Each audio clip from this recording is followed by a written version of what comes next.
It is with great joy and gratitude that I welcome every one of you to the Northwestern Luzon District Wall Signing Ceremony here at AATF Global Prayer Mountain.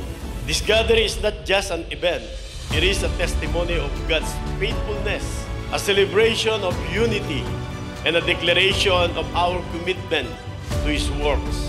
This is the evidence of God's faithfulness through the leadership of our late apostle, the good man of the house, na ngayon ay pinagpapatuloy ng ating apostle Jonathan Esperiol. Kaya makikita natin na ang lugar na ito ay talagang magiging patutuo ng mga dakilang gawa ng Diyos sa kanyang iglesia sa kawakasan ng huling araw.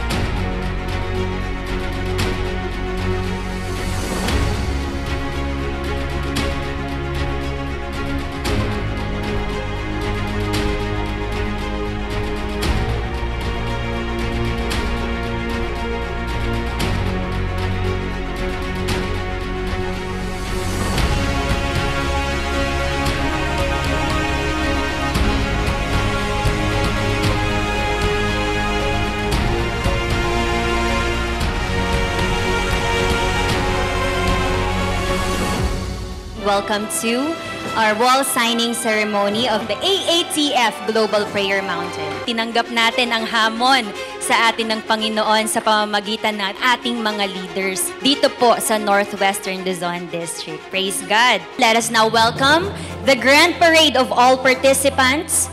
As they march forward, let us rejoice in the Lord for His goodness and grace in bringing us together as one body in Christ.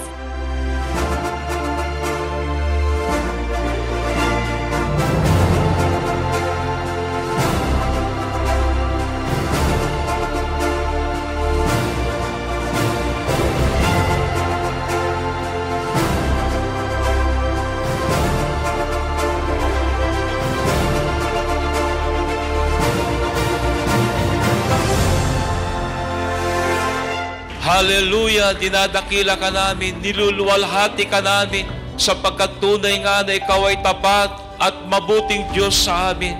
Nagagalak kami, sapagkat saksi kami ng iyong mga dakilang gawa. Ang gusaling ito, Panginoon, ay tanda ng katapatan ng iyong mga lingkod. At kasangkapanin mo po muli ang iyong mga salita sa aming kalagitnaan, na ipapahayag ng iyong lingkod, ang aming mahal na Bishop Reynald Sulayaw, upang minsan pa'y gabayan kami sa aming pananampalataya at paglilingkod sa iyo. At salamat po sa aming District Coordinator, ang aming mahal na Presbyter Yoli, sa patuloy na pag-uudyok sa amin, paggabay sa amin, upang higit naming magawa, Panginoon, ang iyong banal na kalooban. Hindi rin natin kinakalimutan ang gawa ng Diyos sa buhay at ministeryo ng ating minamahal na late apostle. We are the products of His ministry. Salamat sapagkat dahil sa kanyang malasakit at pag-ibig sa ating lahat, ang lugar na ito ay ibinigay ng Diyos sa atin. Pagbigay ng Diyos, perfect tsaka the best. Dahil alam ng Diyos, ito ay para sa kanyang iglesia. Ang Temple of the Lord, mga kapatid, ay itinayo din sa pamamagitan ng mga tao ng Diyos. For the glory of the Lord. Ginawa mo to para sa Panginoon, para sa kaluwalhatian ng Panginoon. Hindi kalilimutan ng Diyos yan. Na ang Diyos gagantimpalaan tayong lahat. Kaya we are so blessed, being a part ng pagtatayo ng bahay ng Panginoon. This wall stands as a testament to faith, unity, and God's blessings.